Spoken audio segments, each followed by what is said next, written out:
The Story of Civilization, Volume 2, The Life of Greece, Part 1, by Will Durant.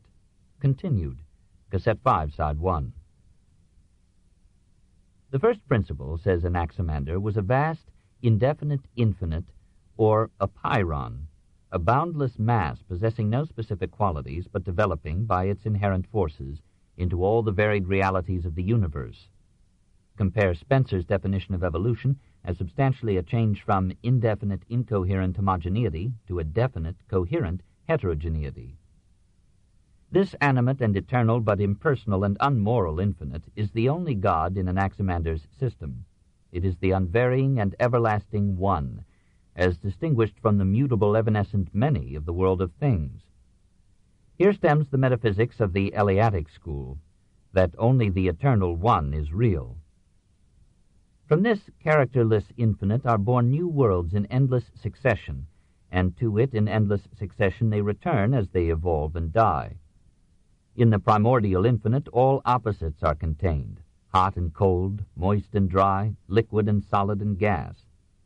In development these potential qualities become actual and make diverse and definite things. In dissolution these opposed qualities are again resolved into the infinite. A source for Heraclitus as well as for Spencer. In this rise and fall of worlds, the various elements struggle with one another and encroach upon each other as hostile opposites. For this opposition they pay with dissolution. Things perish into those from which they have been born. Anaximander, though he too can be guilty of astronomic bizarrerie forgivable in an age without instruments, advanced on Thales by conceiving the earth as a cylinder freely suspended in the center of the universe, and sustained only by being equidistant from all things. The sun, moon, and stars, he thought, moved in circles around the earth.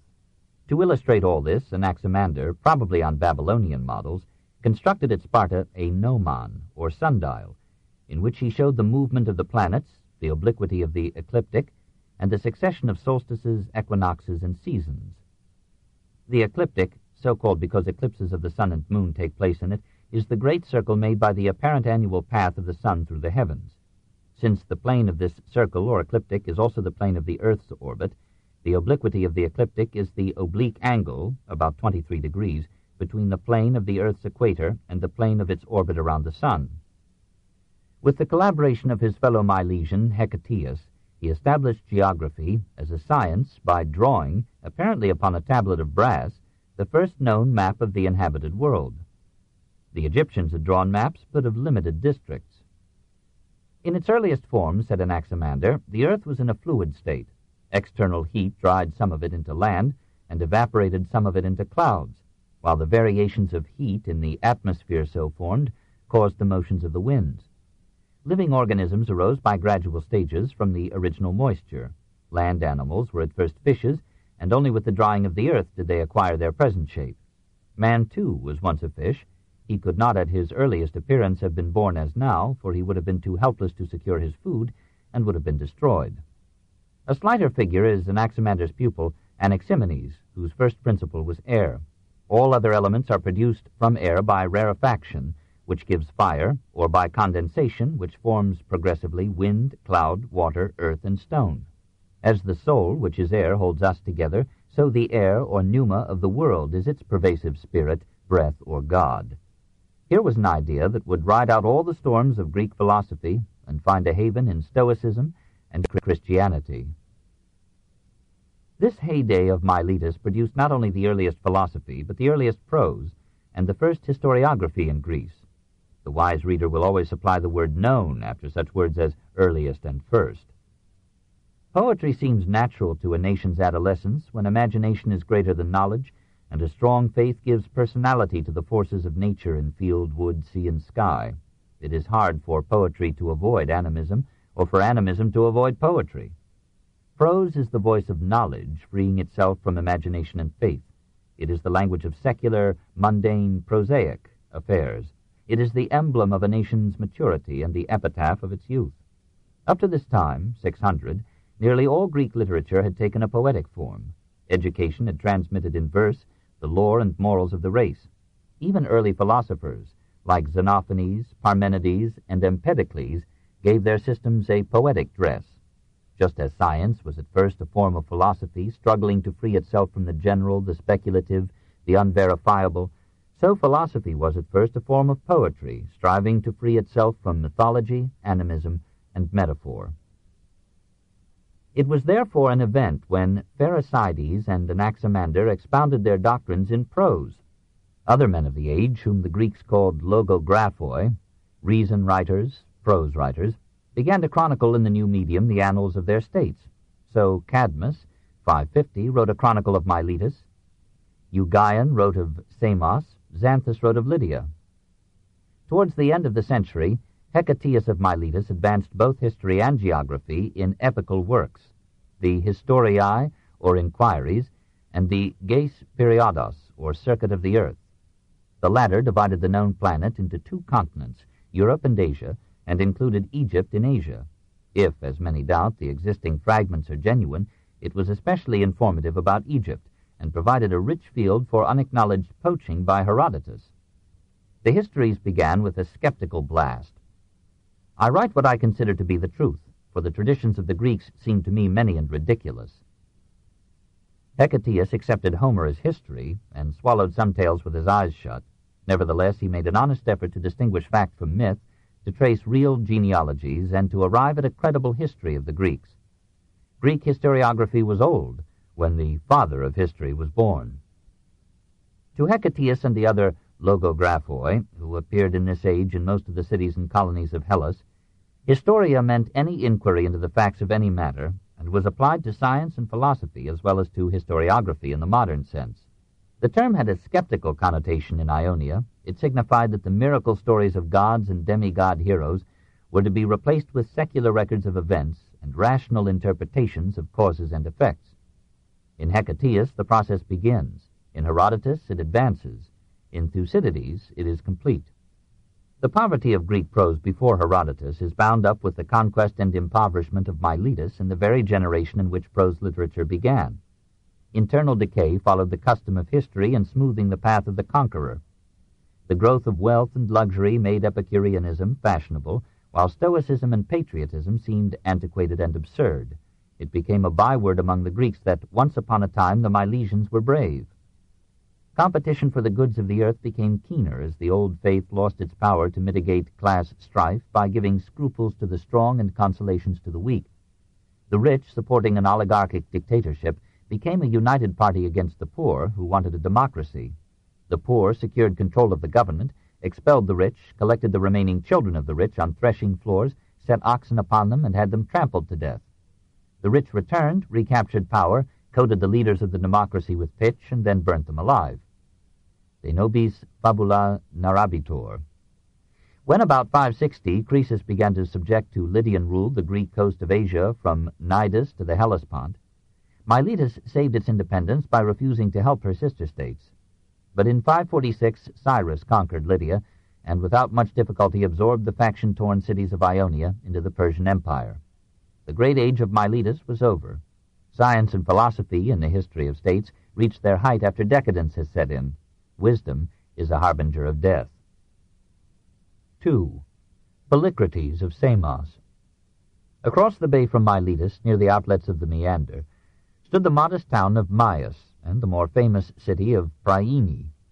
There, in the 6th century, lived Bias, one of the 7 wise men. As Hermippus said, the 7 wise men were 17, for different Greeks made different lists of them, most frequently agreeing upon Thales, Solon, Bias, Pittacus of Mytilene, Periander of Corinth, Chilon of Sparta, and Cleobulus of Lindus in Rhodes. Greece respected wisdom as India respected holiness, as Renaissance Italy respected artistic genius, as young America naturally respects economic enterprise.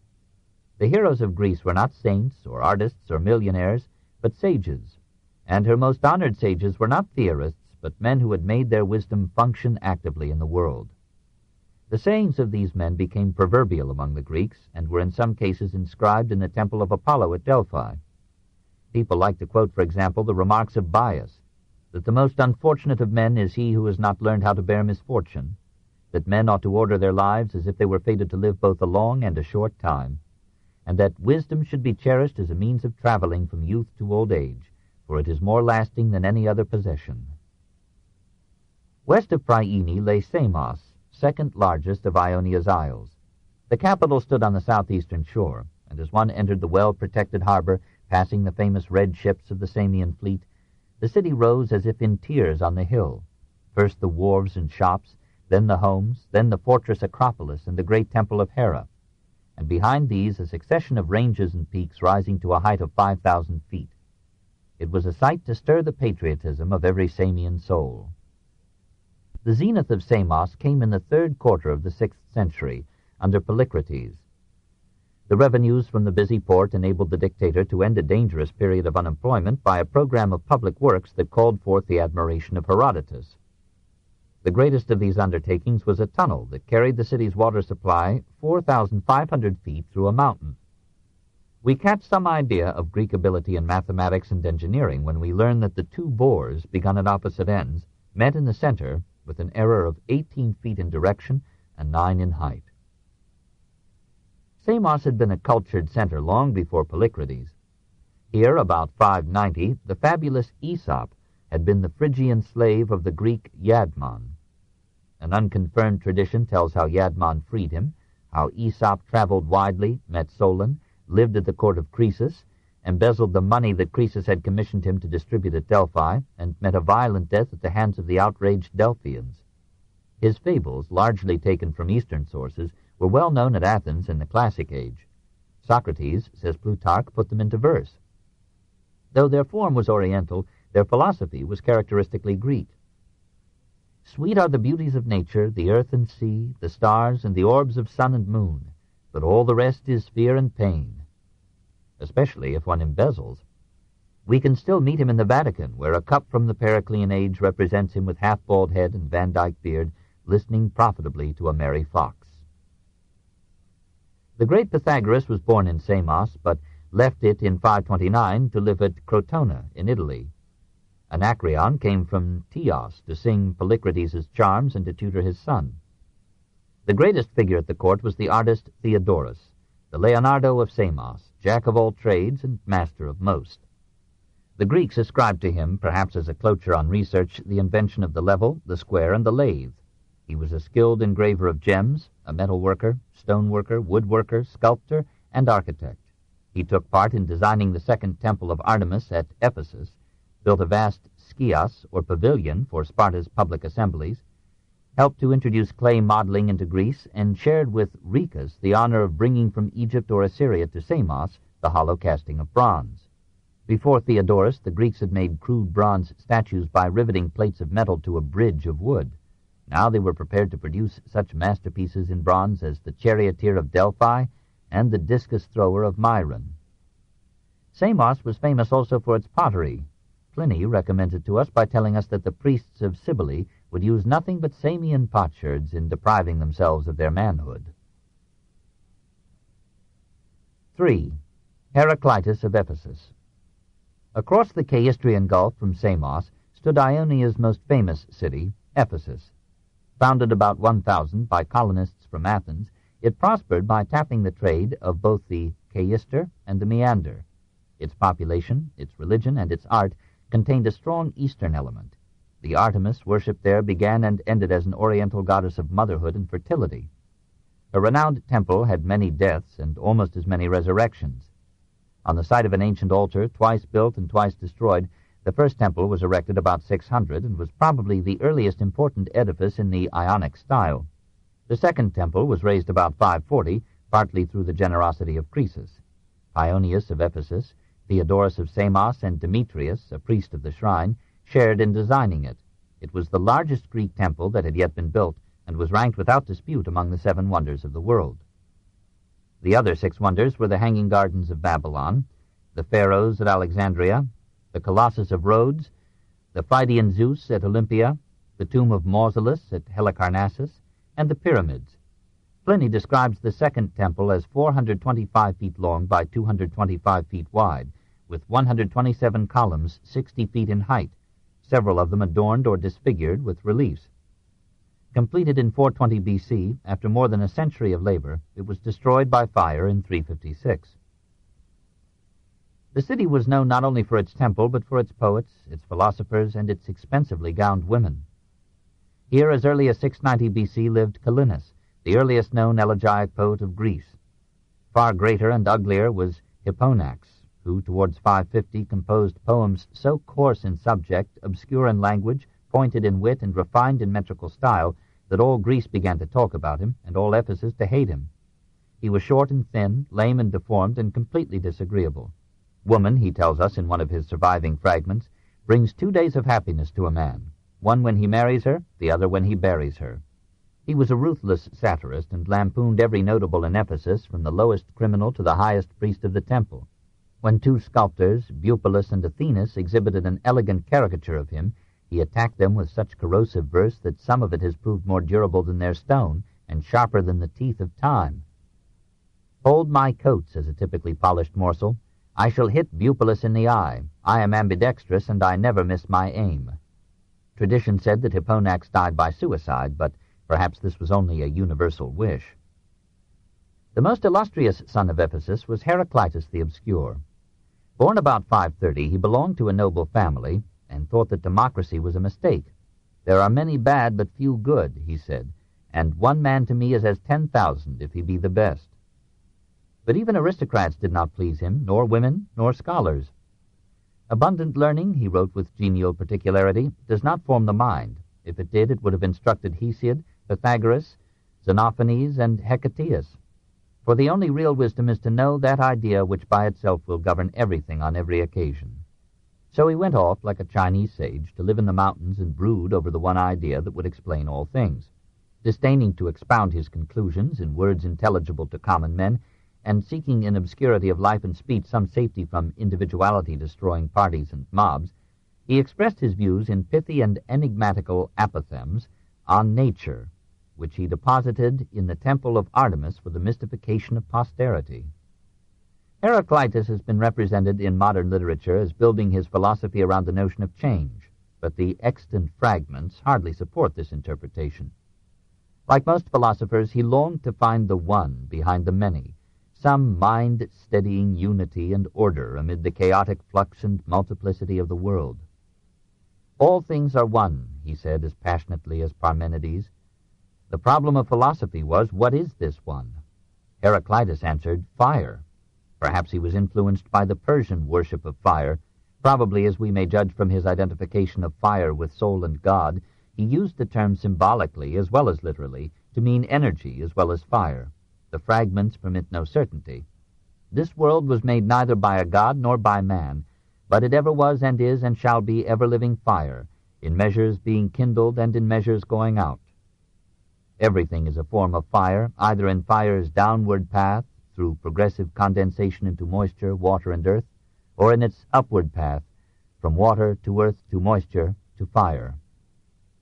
Though he finds a consoling constancy in the eternal fire, Heraclitus is troubled by its endless transformations, and the second nucleus of his thought is the eternity and ubiquity of change. He finds nothing static in the universe, the mind, or the soul.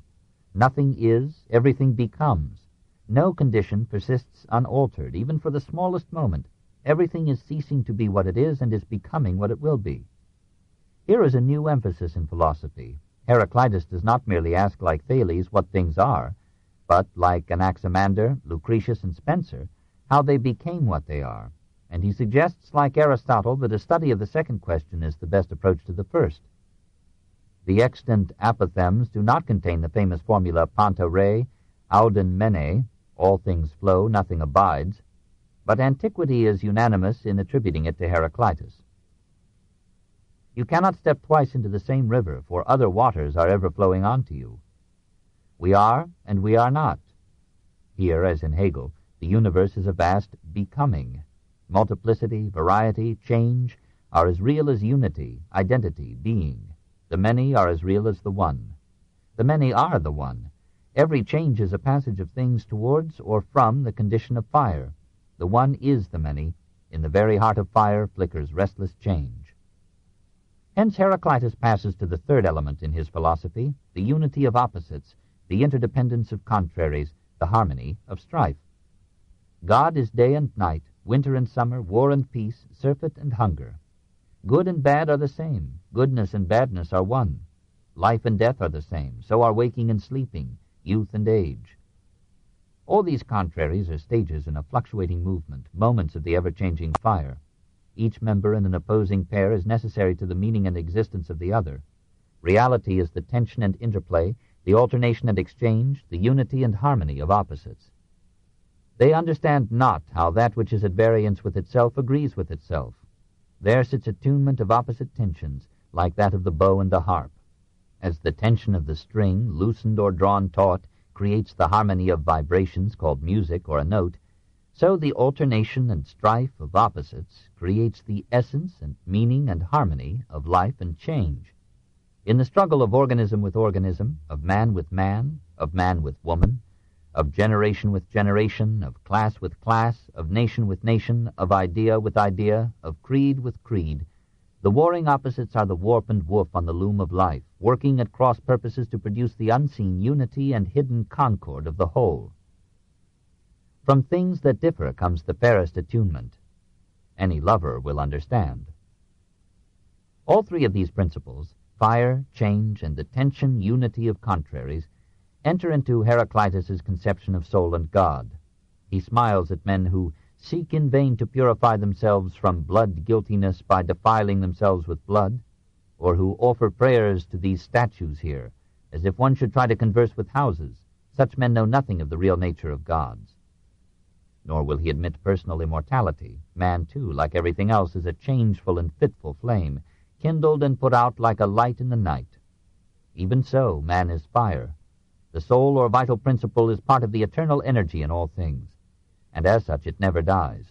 Death and birth are arbitrary points taken in the current of things by the human analyzing mind. But from the impartial standpoint of the universe, they are merely phases in the endless change of forms. At every instant some part of us dies while the whole lives. At every second one of us dies while life lives. Death is a beginning as well as an ending. Birth is an ending as well as a beginning. Our words, our thoughts, even our morals, are prejudices and represent our interests as parts or groups. Philosophy must see things in the light of the whole. To God all things are beautiful and good and right. Men deem some things wrong and some right. As the soul is a passing tongue of the endlessly changing flame of life, so God is the everlasting fire, the indestructible energy of the world. He is the unity binding all opposites, the harmony of all tensions, the sum and meaning of all strife. This divine fire, like life, for the two are everywhere and one, is always altering its form, always passing upward or downward on the ladder of change, always consuming and remaking things. Indeed, some distant day, fire will judge and convict all things, destroy them and make way for new forms in a last judgment or cosmic catastrophe. Nevertheless, the operations of the undying fire are not without sense and order. If we could understand the world as a whole, we should see in it a vast impersonal wisdom, a logos or reason or word. And we should try to mold our lives into accord with this way of nature, this law of the universe, this wisdom or orderly energy which is God. It is wise to hearken not to me, but to the Word, to seek and follow the infinite reason of the whole. When Heraclitus applies to ethics these four basic concepts of his thought, energy, change, the unity of opposites, and the reason of the whole, he illuminates all life and conduct. Energy harnessed to reason, wedded to order, is the greatest good. Change is not an evil, but a boon. In change one finds rest. It is weariness to be always toiling at the same things and always beginning afresh. The mutual necessity of contraries makes intelligible and therefore forgivable the strife and suffering of life. For men to get all they wish is not the better thing. It is disease that makes health pleasant, evil good, hunger, surfeit, toil, rest. He rebukes those who desire an end of strife in the world. Without this tension of opposites there would be no attunement, no weaving of the living web, no development. Harmony is not an ending of conflict, it is a tension in which neither element definitely wins, but both function indispensably, like the radicalism of youth and the conservatism of old age. The struggle for existence is necessary in order that the better may be separated from the worse and may generate the highest. Strife is the father of all and the king of all. Some he has marked out to be gods and some to be men. Some he has made slaves and some free. In the end, strife is justice. The competition of individuals, groups, species, institutions, and empires constitutes nature's supreme court, from whose verdict there is no appeal. All in all, the philosophy of Heraclitus, concentrated for us now in 130 fragments, is among the major productions of the Greek mind. The theory of the divine fire passed down into Stoicism. The notion of a final conflagration was transmitted through Stoicism to Christianity. The logos, or reason, in nature became in Philo and Christian theology the divine word, the personified wisdom with which or through whom God creates and governs all things. In some measure it prepared for the early modern view of natural law. Virtue as obedience to nature became a catchword of Stoicism.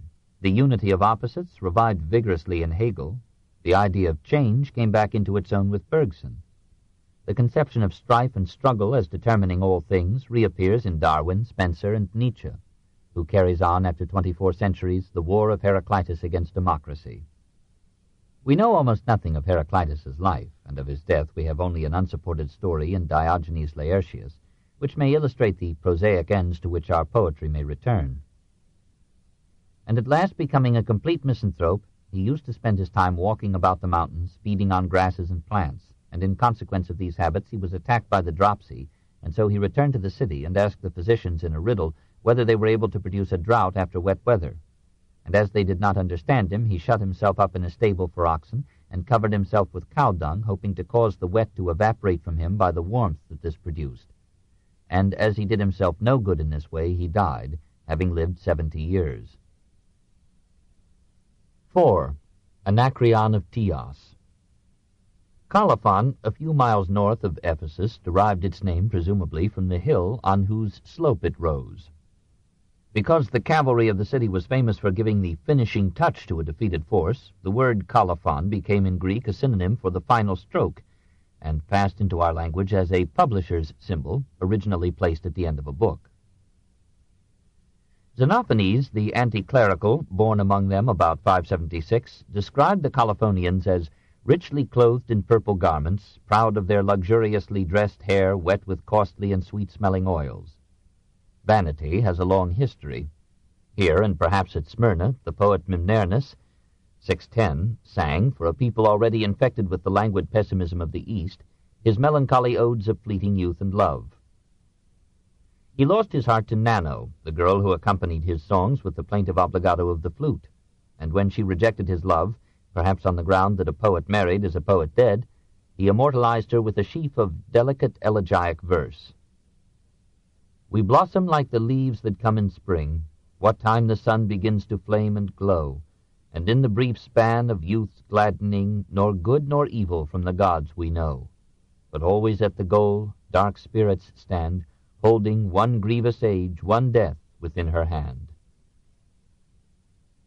A more famous poet lived a century later in the nearby town of Teos. Anacreon wandered much, but in Teos he was born in 563 and died in 478. Many a court sought him, for among his contemporaries only Simonides rivaled him in fame. We find him joining a band of emigrants to Thracian Abdera, serving as soldier for a campaign or two, abandoning his shield in the poetic fashion of the time, and thereafter content to brandish a pen, spending some years at the court of Polycrates and Samos, brought thence in official state on a 50-oared galley to grace the palace of Hipparchus in Athens, and at last, after the Persian War, returning to Teos to ease his declining years with song and drink. He paid for his excesses by living to a great age, and died at 85, we are told, of a grape pit sticking in his throat. Alexandria knew 5 books of Anacreon, but only disordered couplets remain. His subjects were wine, women, and boys. His manner was one of polished banter and tripping iambics. No topic seemed impure in his impeccable diction, or gross in his delicate verse. Instead of the vulgar virulence of Hipponax, or the trembling intensity of Sappho, Anacreon offered the urbane chatter of a court poet who would play Horace to any Augustus that pleased his fancy and paid for his wine. Athenaeus thinks that his tipsy songs and changeful loves were a pose. Perhaps Anacreon hid his fidelities that he might be interesting to women, and concealed his sobriety to augment his fame. A choice legend tells how in his cups he stumbled against a child and abused it with harsh words, and how in his age he fell in love with this lad and did penance with doting praise. His eros was ambidextrous and reached impartially for either sex. but in his later years he gallantly gave the preference to women. "Lo now," says a pretty fragment, "golden-haired love strikes me with his purple ball, and calls me forth to play with a motley-slippered maid. But she hails from lofty Lesbos, and so finds fault with my white hair, and goes a-searching for other prey." A wit of a later age wrote for Anacreon's grave a revealing epitaph. "All-enchanting nurse of the wine, O vine, grow lush and long above the tomb of Anacreon. So shall the tippling friend of neat liquor, who thrummed in night-long revel the lute of a lover of lads, yet sport above his buried head the glorious cluster of some teeming bough, and be wet evermore with the dew, whose delicious scent was the breath of his mild old mouth." 5. Chios, Smyrna, Phocea. From Teos, the mainland staggers westward in vacillating bays and promontories until, across 10 miles of sea, the traveler reaches Chios. Here, amid groves of figs and olives and anacreontic vines, Homer may have spent his youth. Wine-making was a major industry in Chios and used many slaves. In 431, the island had 30,000 freemen, 100,000 slaves. Chios became a clearinghouse for slaves. Slave dealers bought the families of insolvent debtors from their creditors and purchased boys to make eunuchs of them for the palaces of Lydia and Persia. In the 6th century, Drimachus led his fellow slaves in revolt, defeated all armies sent against him, established himself in a mountain fastness, levied toll upon the richer citizens by discriminating robbery, offered them protection for a consideration after our own fashion, terrified them into dealing more justly with their slaves, gave his voluntarily severed head to his friends so that they might claim the reward that had been promised for it, and was worshipped for centuries afterward as the patron deity of slaves. Here is an excellent epic for some Spartacus of the pen. Art and literature flourished amid the wealth and bondage of Chios. Here the Homeridae, a guild and succession of bards, had their seat. Here Ion the dramatist and Theopompus the historian would be born. Here Glaucus, tradition said, discovered about 560 the technique of welding iron. Here Archimus and his sons, Bupalus and Athenus, made the finest statuary in 6th century Greece. Returning to the mainland, the traveler passes by the sites of Erythrae and Clazomenae, birthplace of Pericles' teacher and friend, Anaxagoras. Farther east, on a well-sheltered inlet, is Smyrna. Settled by Aeolians as far back as 1015, it was changed by immigration and conquest into an Ionian city. Already famous in the days of Achilles, sacked by Aliates of Lydia about 600 B.C., destroyed again and again, and recently by the Greeks in A.D. 1924, Smyrna, rivaling Damascus in age, has known all the vicissitudes of history. The remains of the ancient town suggest its rich and varied life. A gymnasium, an acropolis, a stadium, and a theater have been dug out of the earth. The avenues were broad and well paved. Temples and palaces adorned them. The main street, called Golden, was famous throughout Greece. The northernmost of Ionia's cities was Phocea, still functioning as Phocaea. The river Hermus connected it almost with Sardis itself and gave it a lucrative advantage in the commerce of the Greeks with Lydia. Phocaean merchants undertook distant voyages in the search for markets, and it was they who brought Greek culture to Corsica and founded Marseille. Such were the 12 cities of Ionia, seen superficially as if in an hour's flight through space and time. Though they were too competitive and jealous to form a union for mutual defense, their citizens acknowledged some solidarity of background and interest, and met periodically on the promontory of Mycale, near Priene, in the great festival of the Pan-Ionium. Thales begged them to form a sympolity, in which every adult male would be a citizen both of his city and of a Pan-Ionian union. But commercial rivalries were too strong, and led rather to internecine wars than to political unity. Hence, when the Persian attack came, in 546 to 545, the alliance improvised for defense proved rootlessly weak, and the Ionian cities came under the power of the great king. Nevertheless, this spirit of independence and rivalry gave to the Ionian communities the stimulus of competition and the zest of liberty. It was under these conditions that Ionia developed science, philosophy, history, and the Ionic capital, while at the same time it produced so many poets that the 6th century in Hellas seems almost as fertile as the 5th. When Ionia fell, her cities bequeathed their culture to the Athens that had fought to save them, and transmitted it to the intellectual leadership of Greece. 5. Sappho of Lesbos. Above the Ionian Dodecapolis lay the 12 cities of mainland Aeolus, settled by Aeolians and Achaeans from northern Greece soon after the fall of Troy had opened Asia Minor to Greek immigration. Most of these cities were small and played a modest role in history, but the Aeolian isle of Lesbos rivaled the Ionian centers in wealth, refinement, and literary genius. Its volcanic soil made the island a very garden of orchards and vines. Of its 5 cities, Mytilene was the greatest, almost as rich through its commerce as Miletus, Samos, and Ephesus. Towards the end of the 7th century, a coalition of the mercantile classes with the poorer citizens overthrew the landed aristocracy and made the brave, rough Pittacus dictator for 10 years, with powers like those of his friend and fellow wise man Solon. The aristocracy conspired to recapture power, but Pittacus foiled them and exiled their leaders, including Chios and Sappho, first from Mytilene and then from Lesbos itself. Chios was a roistering firebrand who mingled politics with poetry and made every other lyric raise the tocsin of revolt. Of aristocratic birth, he attacked Pittacus with a lusty scurrility that merited the crown of banishment. He molded his own poetic forms, to which posterity gave the name Alcaics, and every stanza, we are told, had melody and charm. For a while he sang of war, and described his home as hung with martial trophies and accoutrements. However, when his own chance for heroism came, he threw away his shield, fled like Archilochus, and complimented himself lyrically on the valor of his discretion. Occasionally he sang of love, but dearest to his pen was the wine for which Lesbos was as famous as for its poetry. Nunque metusten, he advises us, nunc bibamus, let us drink deeply. In summer to cool our thirst, in autumn to put a bright color upon death, in winter to warm our blood, in spring to celebrate nature's resurrection. The rain of Zeus descends, and from high heaven a storm is driven, and on the running water brooks the cold lays icy hold. Then up, beat down the winter, make the fire blaze higher and higher, mix wine as sweet as honey of the bee abundantly, then drink with comfortable wool around your temples bound.